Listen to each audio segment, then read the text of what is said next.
My sister cheated with my fiancé on my engagement day, and my family took her side. I cut them off completely.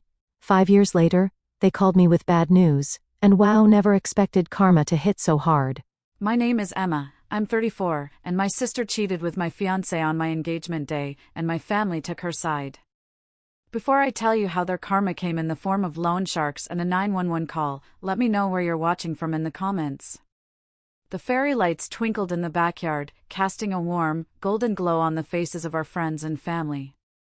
It was my engagement party. My fiancé, Ryan, and I had been together for almost 5 years, and this night was supposed to be the official start of our forever. I was floating. Every laugh, every hug, every congratulatory champagne toast felt like a perfect note in a perfect symphony. Ryan had just given a beautiful speech, and I'd gone inside to freshen up my makeup, my heart so full it felt like it could burst. When I came back out, I couldn't see him. Or my sister, Nicole. I scanned the crowd, a small, silly flicker of annoyance starting in my chest. I wanted to show him off, to hold his hand and be the happy couple everyone was here to celebrate. I checked the kitchen, then the living room. Nothing. A friend pointed towards the side of the house, near the old oak tree where Dad had hung a swing for us as kids. I think I saw them go that way, she said with a smile. I walked around the corner of the house, the party's cheerful buzz fading behind me. And then I saw them. They were in the shadows, but there was no mistaking their silhouettes. Nicole, my younger sister by 2 years, had her hands laced around Ryan's neck. And Ryan, my Ryan, was kissing her. It wasn't a friendly peck. It was deep, passionate, and desperate. A kiss that told a story I had never known existed. The world went silent. The air left my lungs in a painful gasp. It felt like watching a movie, like this couldn't possibly be my life. They hadn't seen me. I backed away, my legs trembling, one hand clamped over my mouth to stifle a sob. I turned and fled. I didn't run through the party. I stumbled out the back gate, down the street, my pearl earrings bouncing, my pretty engagement dress feeling like a costume for a fool. I didn't stop until I reached a sterile, impersonal hotel lobby a few miles away. I paid for a room with a credit card, my hands shaking so badly I could barely sign my name. Once inside, I collapsed onto the bed, the carefully constructed reality of my life shattered into a million pieces. And then my phone, which I'd clutched in a death grip the whole time, started buzzing. A text from Ryan. Then one from Nicole. Then another from Ryan. My thumb hovered over the screen. Did I want to know? Did I have a choice? I called my best friend, Sarah. Her voice, usually so bubbly, was tight with concern when she answered on the first ring. Emma? What's wrong? Where did you go? Tears I hadn't even realized I was holding back started to stream down my face. I couldn't form words, only choked, ragged sobs. Hey, talk to me. Are you okay? Are you hurt? I saw them, I finally whispered, the words scraping my throat raw. Sarah. I saw Ryan and Nicole. They were kissing. There was a sharp intake of breath on the other end of the line. Silence. Then, a low, furious, that son of a, they're texting me, I cried. I don't know what to do. I can't read it. Okay, she said, her voice shifting into the calm, take-charge tone she used in emergencies. Okay, listen to me. Read them. You need to know everything. Read them out loud to me. I'm right here with you. Her strength gave me a sliver of courage.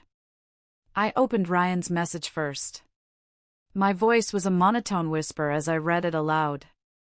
Emma, I'm so sorry you had to see that. It's been going on for a while. I only proposed to you hoping I could forget my feelings for Nicole, but I can't. You were a temporary distraction. A temporary distraction. 5 years of my life, our shared dreams, our future, a distraction. A wave of nausea rolled over me. Sarah was swearing a blue streak on the phone, a litany of curses aimed at Ryan that would have made a sailor blush. Then, I opened Nicole's. I know you're upset, but you have to understand. Ryan and I are meant to be together. It's fate. We couldn't fight it anymore. Fate. She called her betrayal of her own sister fate. There was no apology. No remorse. Only a selfish, romanticized justification for stabbing me in the heart. Suddenly, a memory, sharp and painful, flashed through my mind.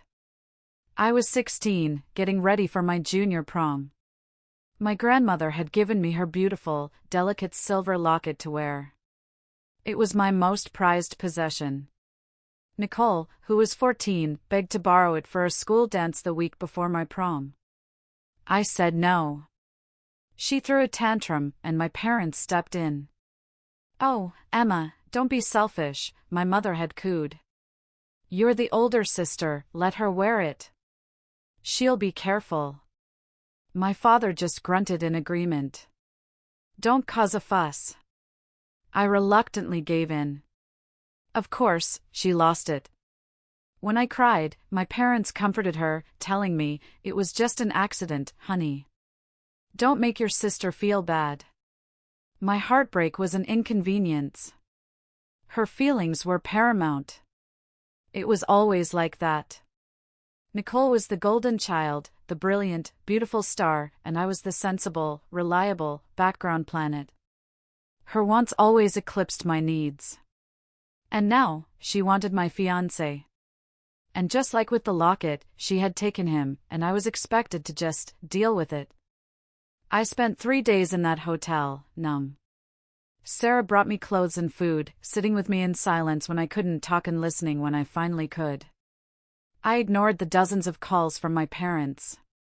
Finally, knowing I couldn't hide forever, I drove home to pack my things. I had to get out. When I pulled into the driveway, I saw my parents' car. A cold dread settled in my stomach. I walked in the front door, and the scene in the living room stopped me in my tracks. My mother, my father, Nicole, and Ryan were all there. They were sitting together, drinking coffee. It looked domestic. Peaceful. Like a family. My family. But I wasn't part of it. My mother was the first to see me. Her face, a mask of gentle pity, made my skin crawl. "Oh, Emma, honey. We were so worried." Worried? They were here, with them. Nicole and Ryan were sitting close on the love seat, their hands intertwined. As I watched in disbelief, they leaned in and shared a soft kiss. And my mother dabbed at her eyes with a tissue, a small, happy tear rolling down her cheek. "Isn't it wonderful," she said, her voice thick with emotion, "that they found each other?" I stared at her, my mind struggling to process the sheer insanity of the moment. Wonderful? I finally choked out. He was my fiancé 30 minutes before he was kissing her at our engagement party. "You think this is wonderful?" My father stood up, his face stern. The look he always gave me when I was being difficult. "Now, Emma, that's enough. Stop acting like a child. What's done is done. Your sister is happy. You should be happy for her." Happy for her? My voice rose, shaking with a rage that was finally breaking through the shock. "She blew up my life. He blew up my life. And you're sitting here celebrating? What is wrong with all of you?" "You're being selfish," Nicole said, her voice laced with that familiar, wounded tone she used when she wasn't getting her way. "You're just trying to ruin this for me because you're jealous." That was it. That was the moment something inside me snapped. The years of being pushed aside, of my feelings being invalidated, of being told to be the bigger person, all of it coalesced into a single, clarifying point of light. They would never see me. They would never choose me. I didn't scream. I didn't cry. I turned around without another word, walked up the stairs to my room, and pulled out my largest suitcase. I packed methodically. Clothes, books, toiletries. I packed the photos of my friends, and left the family albums on the shelf. The whole time, I could hear their muffled voices downstairs. They weren't coming up to stop me. They were probably discussing how dramatic I was being. When I was done, I dragged my suitcase down the stairs. They all stared at me as I walked to the front door. "And where do you think you're going?" my father demanded. I paused with my hand on the doorknob and looked over my shoulder at the 4 people who were supposed to be my world. "I hope you'll all be very happy together," I said, my voice eerily calm. "Goodbye." I walked out, pulled the doors shut behind me, and never looked back. That night, I blocked their numbers. All of them. Weeks later, a thick, cream-colored wedding invitation arrived at Sarah's apartment, where I was staying. I threw it in the trash without opening it. Many of our mutual friends and even some of my own relatives, after hearing the full story, were disgusted. They chose my side. They stopped speaking to my family, too. The perfect family facade my parents had worked so hard to maintain had started to crumble. But I didn't know the extent of it. I didn't care. I was too busy building a new life from the ashes of the old one. The first year was the hardest. There were days I'd wake up in my tiny studio apartment and the loneliness was a physical weight on my chest. I missed the idea of my family, the one I thought I had. I missed Sunday dinners and holiday traditions, even the dysfunctional ones. I poured all that grief and anger into my work. I was a junior marketing associate at a small firm, and I decided I wasn't just going to be good at my job, I was going to be the best. I stayed late. I took on the projects nobody else wanted.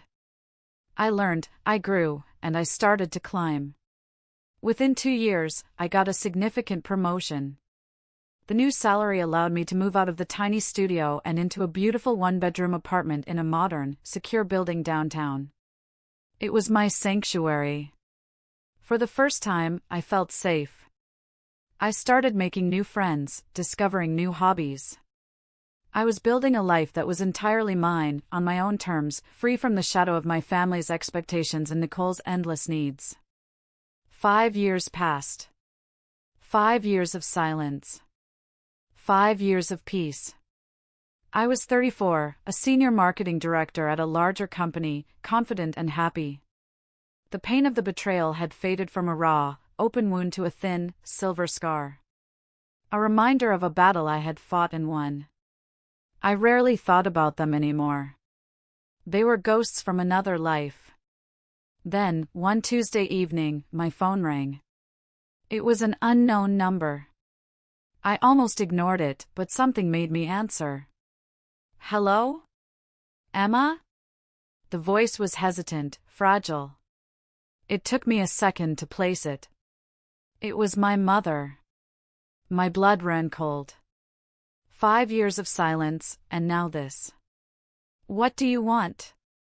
I asked, my voice flat. "Oh, Emma, thank God. I need your help." "It's Nicole." Of course it was. It was always about Nicole. "I have to go," I said, ready to hang up. "No, please." Her voice cracked with desperation. "Please, just listen. They're in serious trouble." She told me the story in a frantic, rambling rush. After their wedding, Ryan and Nicole had used the money they'd gotten as wedding gifts to start a boutique consulting business. It had failed. Catastrophically. They'd taken out personal loans, maxed out credit cards, and then, in a final act of stupidity, had borrowed money from loan sharks. Now, they were $90,000 in debt, and the people they owed money to were not the forgiving type. They were making threats. "Everyone has chipped in what they can," my mother sobbed. "Your father and I drained our savings. We even dipped into the college fund we set aside for your future kids. We were hoping, could you help? We just need to get these men off their backs." I stood in the middle of my beautiful, peaceful living room, the city lights twinkling outside my window, and I almost laughed. The audacity. The sheer, unmitigated gall. After 5 years of silence, the first time they reach out is to ask me, the daughter they threw away, to bail out the golden child who had ruined my life. No, I said. The word was quiet, but it was solid as steel. What? She whispered, as if she couldn't have heard me correctly. No, I repeated, louder this time. The answer is no. Nicole and Ryan made their choices a long time ago. They can live with the consequences. But their family, she cried. How can you be so cruel? This is about revenge, isn't it? No, this isn't about revenge, I said, my voice dangerously calm. This is about boundaries. I will not set myself on fire to keep them warm. They lost the right to ask me for anything 5 years ago, at my engagement party. Goodbye. I hung up and immediately blocked the number. My hands were shaking, but not from fear. It was from the adrenaline of finally, definitively, closing that door. I thought that was the end of it. I was so wrong. 30 minutes later, my apartment buzzer shrieked. I checked the video feed on the intercom. And my heart stopped. It was them. Nicole and Ryan, standing in the brightly lit lobby of my building. They looked awful. Ryan was gaunt, his eyes darting around nervously. Nicole looked haggard, her designer clothes rumpled, her face pale with desperation. She jabbed the buzzer for my apartment again and again. I didn't answer. I watched as she started shouting my name at the concierge, who was calmly telling her he couldn't let her up without my permission. Then I saw something that made my stomach clench. Ryan pulled a thin piece of metal from his pocket, a lockpick, and started fiddling with the main door lock. The concierge immediately stepped forward, telling him to stop, but Ryan just shoved him aside. They were trying to break in. I backed away from the intercom, my mind racing. This was beyond a family dispute. This was a criminal act. I grabbed my phone, but before I could dial 911, there was a frantic banging on my apartment door. They must have gotten past the front desk and taken the elevator. Emma! I know you're in there. Nicole screamed, her voice muffled by the thick wood. Open this door. You owe us. We're family. The handle of my door began to jiggle violently. I fumbled with my phone, my fingers clumsy with panic. I opened the door just a crack, my phone held up to record. Get away from my apartment, I said, my voice shaking. The moment they saw the opening, they shoved. The door flew open, knocking me backward. Ryan saw the phone in my hand and slapped it away. It skittered across the hardwood floor. No phones, he snarled, his eyes wild. Nicole advanced on me, her face a twisted mask of rage and entitlement. You did this, she shrieked. If you had just given us the money, none of this would be happening. You have to help us. You owe me. She pushed me hard, and I stumbled back, hitting the wall. She shoved a crumpled document into my face. It's a promissory note. Sign it. It says you'll handle our future finances. It's the least you can do after what a bad sister you've been. My brain went into overdrive. While Nicole was screaming and Ryan was trying to pick up the paper she'd dropped, I saw my chance. My keys were on the small table by the door. And on my keychain was a small, gray plastic button. The panic button for my building's security service. It was a feature I never thought I'd use. I lunged for it. Ryan saw me move and grabbed for my arm, but he was too late. My fingers slammed down on the button. I held it for the required 3 seconds. It didn't make a sound, but I knew a signal was now silently screaming for help from the security hub downstairs. I backed away from them, a strange calm washing over me. They hadn't noticed. They were still focused on their own desperation. It's over, I said. Ryan laughed, a harsh, ugly sound. It's not over until you give us the money. Oh, I'm not talking about that, I said, a slow, cold smile spreading across my face. I pointed to the small, discreet dome camera on the ceiling of the hallway outside my now open door. I'm talking about this. By the way, smile.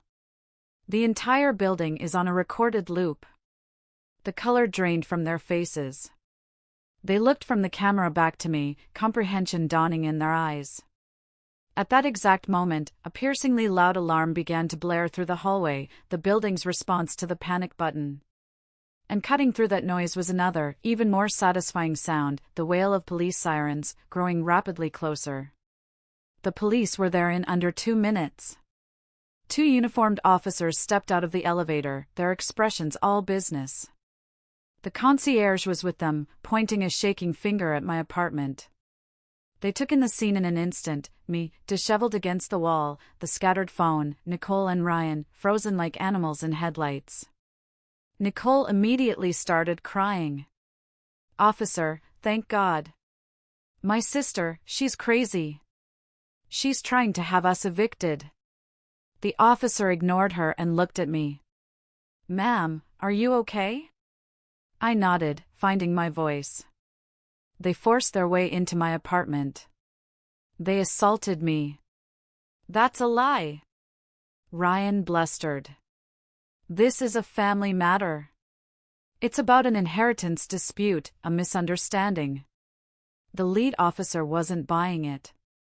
Sir, your family matter involved you attempting to bypass building security and shoving a member of my staff, the concierge interjected. We have it all on video. That was the final nail in their coffin. The fight drained out of them.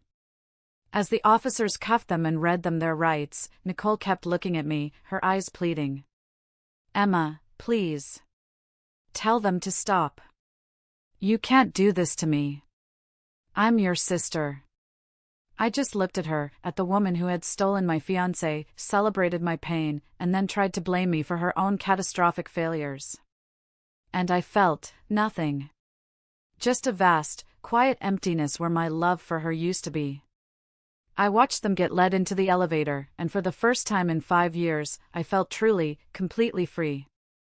A week later, my doorbell rang. This time, on the video screen, I saw my parents. They looked defeated. Older. I let them in.